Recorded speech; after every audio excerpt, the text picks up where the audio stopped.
Pour réaliser les grandes choses, il faut vivre chaque instant comme si on n'allait jamais mourir, disait Vauvenargues en 1746. Il avait encore la vie avec lui. Il n'avait que 38 ans.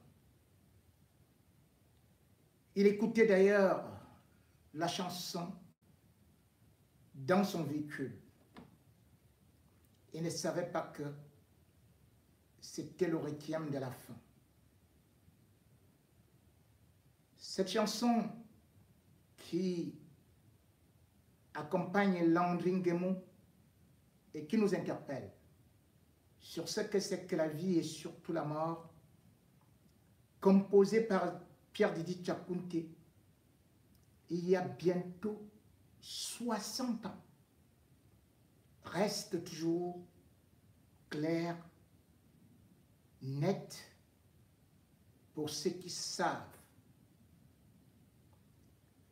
que la vie n'est qu'un passage sur terre et que nous tous, nous irons sous terre. Et d'ailleurs, Pierre Didi Tchakounte, lui également lutte contre la mort en ce moment, mais nous savons qu'il est très courageux après avoir passé beaucoup de temps à l'hôpital, oublié par ses fans, oublié par les mélomanes, lui qui nous a tant bercés avec des morceaux fétiches tels que Bongela Dia. Lui également, il nous faisait vibrer dans le cœur du jeu. Landry Nguemo a porté le maillot des Lions entre 2006 et 2014 pour 42 sélections et 3 buts inscrits. Poumon au cœur du jeu, il a pu évoluer en Ligue 1 comme une sorte de tour de contrôle également, que ce soit à Nancy où il avait passé 4 ans, puis était revenu, que ce soit à Bordeaux ou même à Saint-Étienne, sans pour autant oublier quelques escapades en Turquie. Il avait la vie devant lui, et même après le foot, il disait qu'il ne serait pas de ces footballeurs qui mendient. Il avait prévu vivre du fruit de ce qu'il avait récolté, le sport, le football. Au lieu de s'amuser tout simplement, il avait d'ailleurs construit un très grand hôtel à Tchang.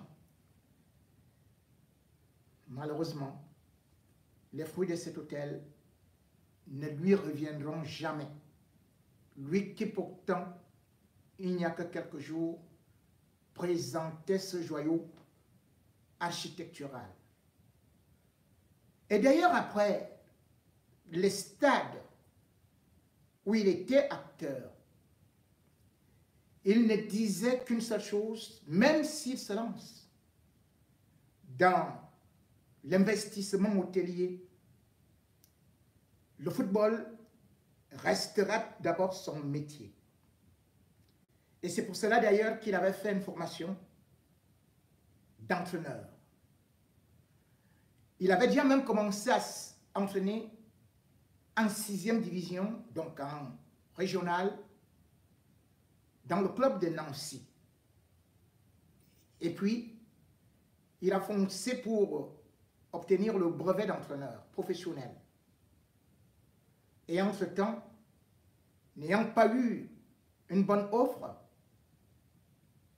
il était comme un consultant, lui charmant, parfois fusillant, tirant, alors que généralement, il est souvent calme. Il était calme. Mais il n'avait pas froid de dire des choses telles qu'il le pensait. Landry Nguemo D'ailleurs, cette dernière consultation, c'était à la télévision nationale. Certainement, dans ce que nous disons toujours, retour au pays natal ou au village natal, il était dans cet axe.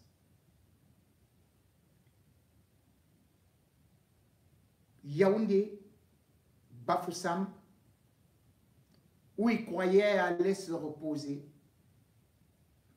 Lui, il va se reposer pour l'éternité, puisque pris en route dans un violent accident de circulation dont les images sont insupportables, inqualifiables, avec 2 engins de la mort qui ont pratiquement émietté le véhicule, ou certainement il était avec quelqu'un d'autre dont on ne nous a pas encore révélé l'identité.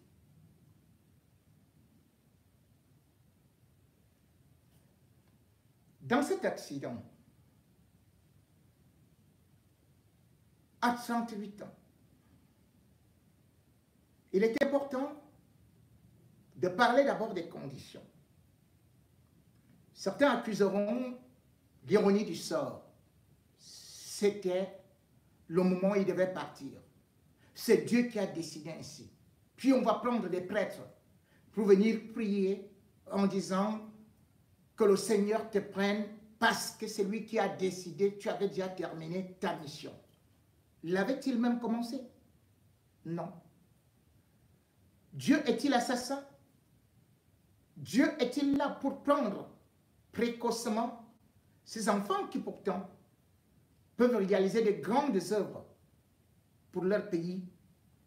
Ce Dieu-là, c'est celui de la lâcheté et celui de l'incapacité de juger d'abord les causes de cet accident. Puisque ce n'est pas un événement qui arrive par hasard. Les accidents arrivent partout dans le monde. Mais au Cameroun, c'est terrible. C'est l'hécatombe.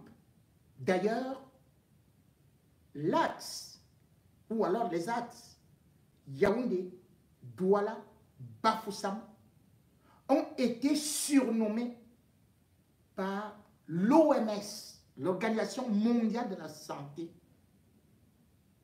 triangle de la mort. Quand on prend ces axes, on a presque 10% de chances de pouvoir survivre.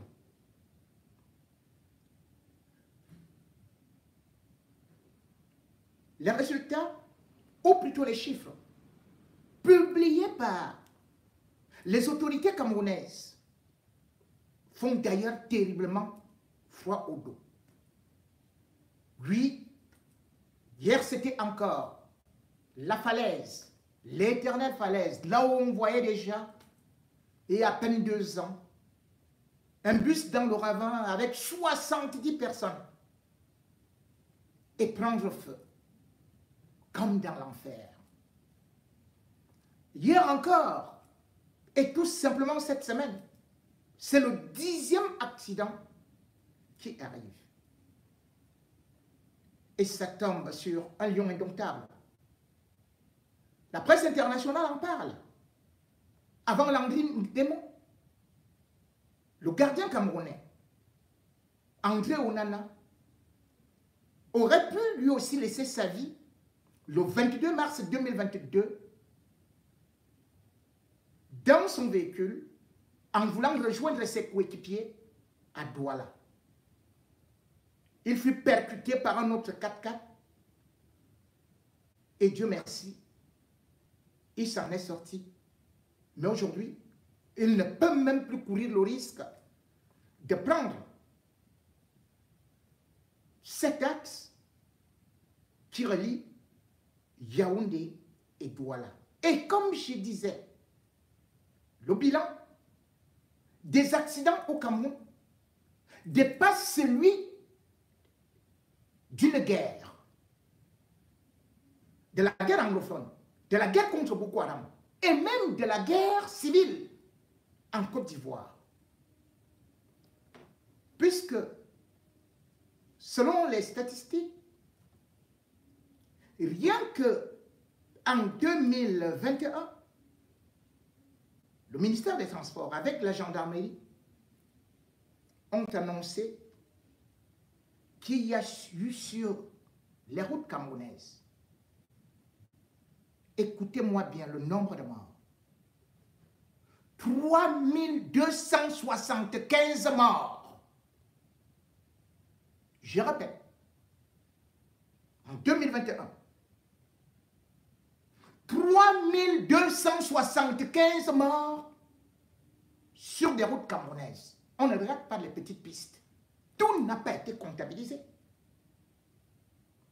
Et en 2022, on s'est félicité que les chiffres ont baissé. Puisqu'Ngala Bibé nous annonçait fièrement qu'il y a eu sur des routes camerounaises 3000 morts d'accidents de circulation. Bien plus, les statistiques qui nous ont été publiées, toujours par le gouvernement, entre 2011 et 2017, il y a eu 21 468 accidents, dont 7 394 morts. Dites-moi, c'est la guerre mondiale? Oui, Black Rogers a chanté, la route ne tue pas, mais c'est nous qui tuons. Et c'est pour cela que le gouvernement camerounais se cache toujours derrière le prétexte que c'est les chauffeurs qui conduisent mal, ils font de la vitesse, ou bien ils sont en état d'ébriété. Mais les permis qui sont délivrés à ces chauffeurs incombent de la responsabilité de qui? Du même gouvernement. Les contrôles au niveau de la police, même quand on n'a pas de papier, on glisse juste un billet de 1000 francs dans le dossier et on peut passer.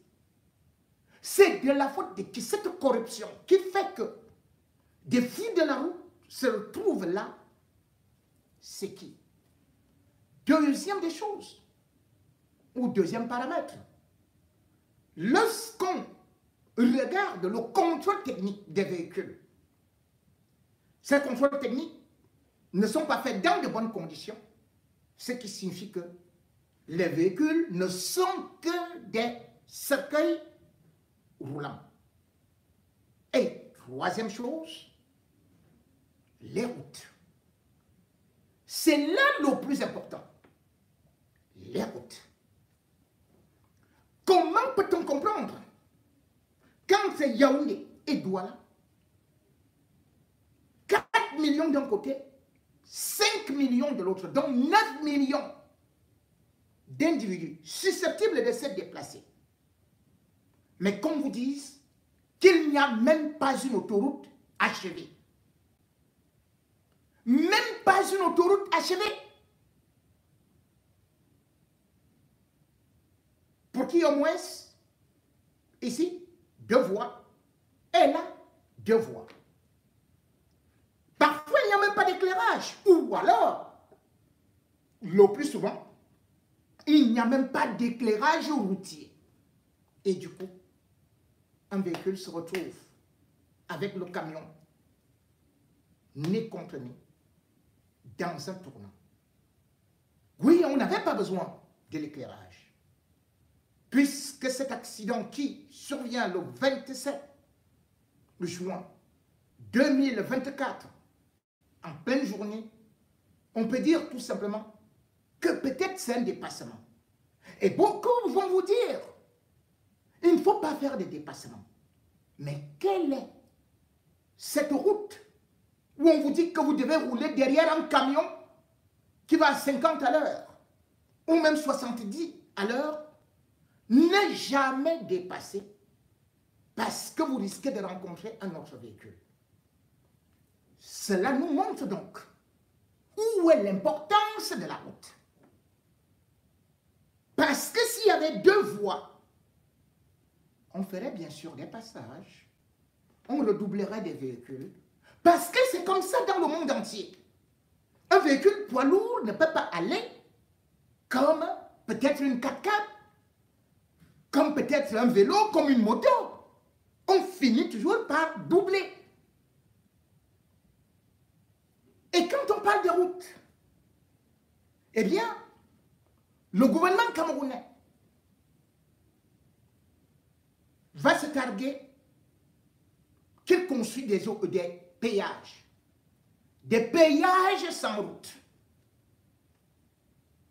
Rien que l'autoroute Yaoundé-Douala. Depuis combien de temps on l'attend? La petite Guinée équatoriale à côté a plus d'autoroutes que le Cameroun. Le Gabon a plus d'autoroutes que le Cameroun. Ne parlons donc pas de la Côte d'Ivoire ou du Sénégal. Pourtant, Ouattara et Macky Sall sont arrivés au pouvoir bien après Paul Biya, 42 ans. Et qu'est-ce qu'on nous dit? Le réseau routier du Cameroun est constitué de 121 824 km. Ça, c'est les chiffres de Nganou Djoumessi, ministre des Travaux publics. Et vous vous rendez compte, sur 121 000 km, disons 122 km, 122 000 km, le Cameroun ne compte que 10 225 km bitumés. Ça, c'est les chiffres du ministère des Travaux publics. Et maintenant, on vous fait donc comprendre que sur le nombre d'autoroutes construites par Paul Biya, selon les chiffres de Nganou Djoumessi, Paul Biya, en 42 ans, a construit 109 km d'autoroutes. Quand vous divisez, Paul Biya, très grand travailleur, l'homme qui vous promet l'émergence en 2035 et qui sait très bien que là où la route passe, le développement suit, a donc construit en moyenne 2,59 km, donc 2,5 km d'autoroute par an en 42 ans.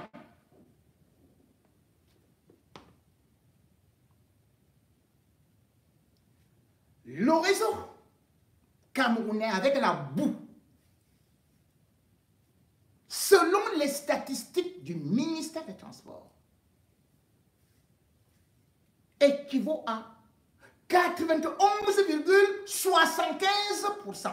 C'est-à-dire que 92% de routes au Cameroun, ce sont des potopotas.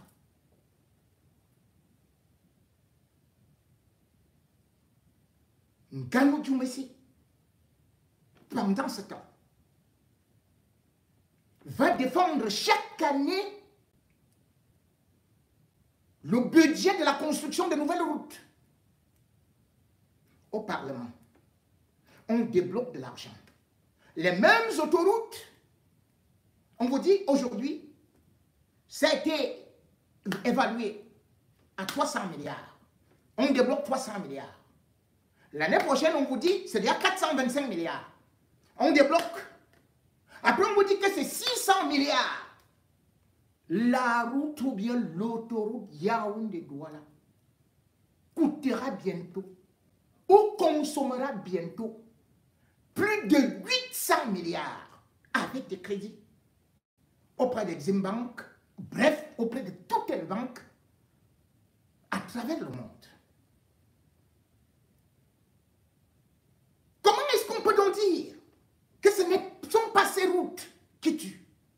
Lorsqu'il n'y a pas de garde-fou, lorsque les camions, vous vous rendez compte, qu'ils doivent également alimenter le Tchad, et pourtant le Tchad verse beaucoup d'argent au Cameroun par rapport à ces camions et aussi par rapport à l'oléoduc.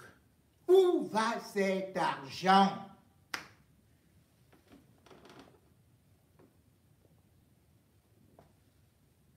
Chaque jour, accident. À la même période, presque à la même période l'année dernière, c'est toute une famille qui était décimée du côté des Écas. Ils allaient au deuil en mai 2023. Ils étaient 11. Finalement, tous avaient péri.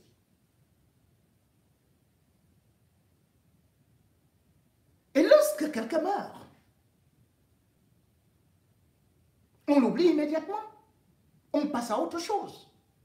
Puisque même le train, alors que le Sénégal, la Côte d'Ivoire, vous parlez du TGV, vous parlez du TR, vous parlez de ces nouveaux moyens de locomotion. On connaît juste quand la route Yaoundé-Douala, la piste Yaoundé-Douala a été coupée et immédiatement, on a couru vers le train de la Première Guerre mondiale qui a été cédé à Bolloré. Les Camerounais sont morts comme des chèvres. Certains cadavres n'ont même pas été extraits des vallées de la mort, des ravins où ils ont été oubliés. Les familles n'ont même pas été dédommagées.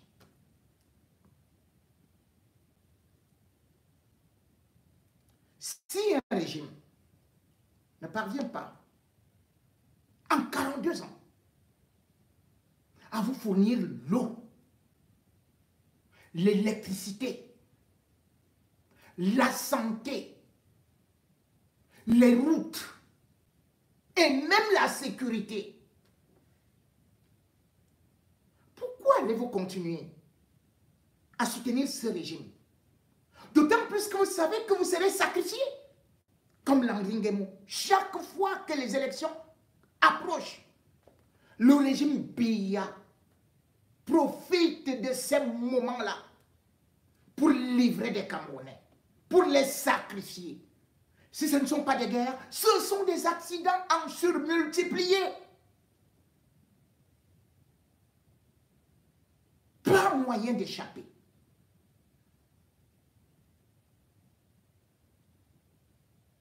Landry Nguema ne fait que partie de ces gens qu'on va d'ailleurs oublier demain ou après-demain, qui versent leur sang sur les sillons du démon pour que Paul Biya puisse toujours se régénérer, pour que Paul Biya puisse toujours continuer à maintenir le peuple camerounais en enfer. Oui, nous sommes en enfer. Quand on dit qu'on est dans un continent dans un continent, cela veut dire que nous avons accepté au Cameroun de nous écarter du continent africain pour être dans un continent qui n'existe pas. Un continent fantomatique. Nous sommes des morts vivants. Paul Biya nous prend dans son continent de sang et puis nous sacrifie au suivant.